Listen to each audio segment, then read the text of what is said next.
Muri yeZimbabwe macases atiri kusangana nawo muno muna 2024 macases evanhu vari kuurayana kana kuzviuraya. Opedzwa sei zvimwe zvachona zvakuda kushinga kunamata, zvakuda kuti tiende pamberi paMwari tipfugame nemabvi nemagokora tichinamata.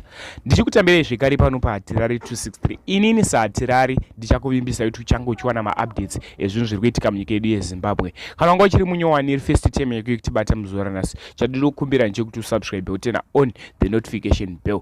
Nyando inozouya muzuva ranhasi inyaya iyo yaitika kunyamatikiti village yaNyasha Muchembere. Nyasha Muchembere murume iye ane 47 years. Muchembere anodzidzisa pachikoro icho chinonzi Rushinga Primary School, ndopa anga ari teacher. Muchembere akashanyira ex-wife yake iyo inonzi Christina Bauren. Christina Bauren vanga vachigara musame place asi vakarambana.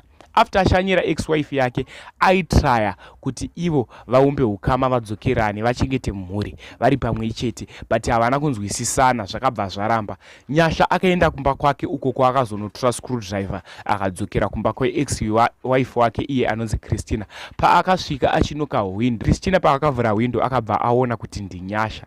After aona kuti ndiNyasha akanovhura door, paakavhura door akabvaona ex-husband wake akabata screwdriver apo paakazobaiwa mudumbu kasingapere akafira ipapo.